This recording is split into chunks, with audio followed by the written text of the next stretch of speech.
In the early 1800s of Saskatchewan, Canada, a Cree child was born, and his name would be Swift Runner. Swift Runner was considered a quiet and responsible member of his tribe, even as a child. Swift Runner grew up with many of the Cree traditions around him, some of which being respecting the earth by preserving resources and animals, and respecting the people and animal spirits around him. Swift Runner later married his loving wife and a large family of 6. Swift Runner also had a brother and a mother-in-law who lived with his family later on. As white Europeans became more apparent in Canada, Swift Runner became a trader for them. He would often trade fur and other goods, and was also a guide for the Europeans. Slowly but surely, European groups started to take more of the land and resources from the Mi'kmaq, leaving them to starve. As time went on, the white man began to hunt more animals for their meat and pelt. There was nothing left for the starving Cree members and Mi'kmaq. Cree tribe members began to starve to death, causing panic among the tribes. Swift Runner felt that same panic and began to get obsessive over the lack of food in the area. As a result, he turned to one of the many things the Europeans brought with them, and that was alcohol. Swift Runner was no longer seen as a calm and helpful member of the tribe, as he became an abusive drunk to his family and friends. Food remained scarce for the Cree people, and Swift Runner continued his drinking. As time continued, Swift Runner began to complain about disturbing nightmares he had in the night, which included the spirit known as the Wendigo. For those who don't know, the Wendigo is a malicious cannibalistic spirit mentioned in multiple indigenous cultures. The creature is said to look like a rotting deer that walks on 2 legs, sometimes looking more dog-like in nature. They are known to shapeshift into many types of animals, but often they don't fully transform into the animal they want. As a result of the forced disguise, the creature tends to have strangely sized facial features compared to the rest of its body. They also never have a tail. This creature is said to be the result of a human performing cannibalism, and is now forced to live as a spirit that is always hungry and greedy for human flesh. They are known to mimic voices of loved ones to lure victims to the forest to eat them. The indigenous communities do not like talking about Wendigos openly, and believe even saying their name makes them more aware of you, and therefore more likely you're in danger. Now that I think about it, I really should not keep using that name. Anyway, after months of tormenting dreams, Swift Runner found himself leading his wife, brother, mother-in-law, and 6 children up into the mountains on the pretense that this was a hunting trip. The family unaware that Swift Runner already had his prey.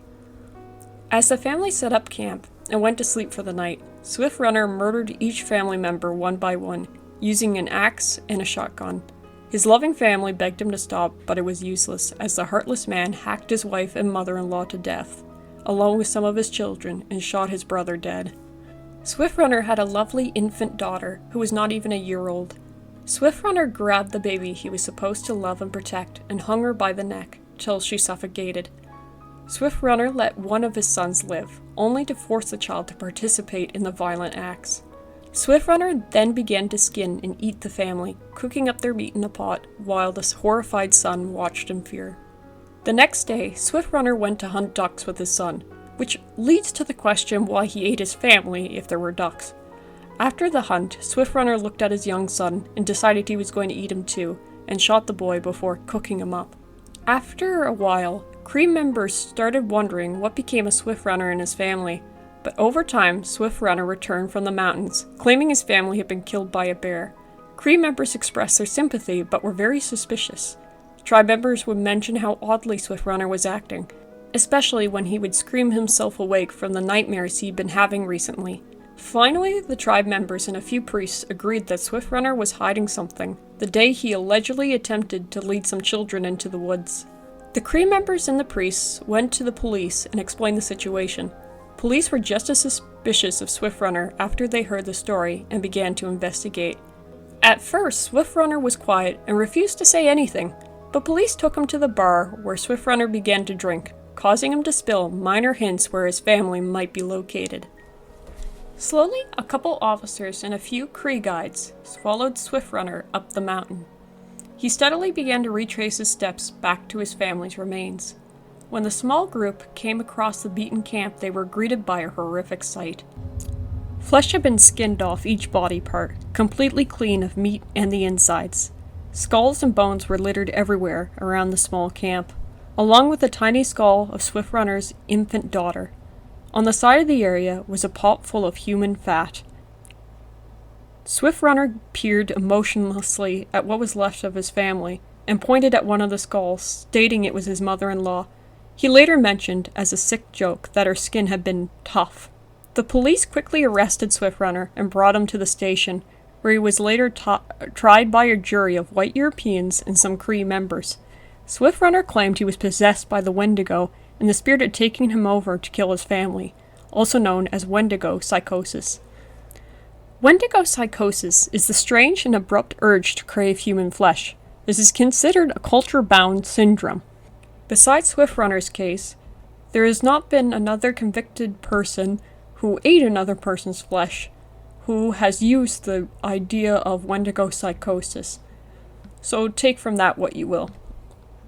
All the members of the jury agreed that Swift Runner's crimes against his innocent family were too horrible to bear, and agreed he should be executed.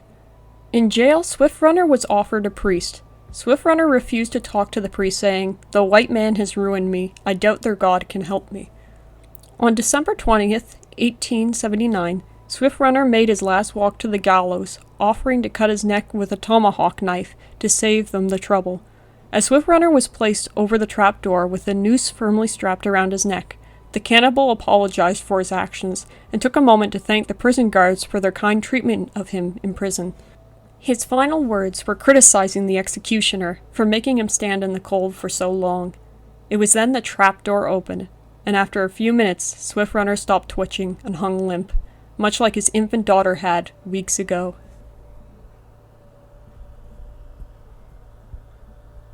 No one is quite sure how the quiet Swift Runner changed into a cannibalistic monster who ate his family and with a violent rage. Eerier still was the lack of emotion and empathy he had for his own family after the brutal slayings. Since this case took place in the 1800s, it's likely that Swift Runner might have dealt with mental illness that became unbearable after the starvation he and his family suffered, plus the alcohol in his system wouldn't have helped his condition. Some wonder if the Wendigo psychosis claim might have been true, and if Swift Runner actually did suffer from this unique cannibalistic urge from the evil spirit of the Wendigo. It's more than likely you have heard of a few stories or sightings of the Wendigo from across the world, often mentioned in creepy story compilations on YouTube. It's obvious some of these stories are made up by some random enthusiast online, but there is a large amount of claimed sightings, some from people who consider themselves heavy skeptics.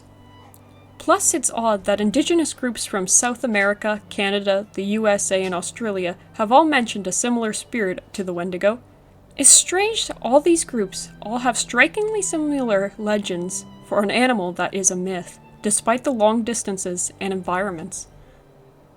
However, even if this spirit did take over Swift Runner, why wasn't he more remorseful towards his family's violent deaths after the fact?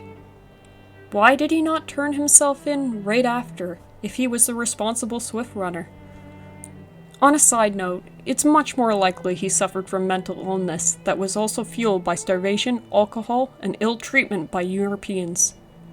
It's hard to recount details from the story, as it was a long time ago, so it could have been we are missing a few pieces. I can only hope that Swift Runner's family are living better lives today, as the Cree beliefs is that spirits go through reincarnation to other animals or people. As for Swift Runner's spirit, I can only imagine what or where he is now.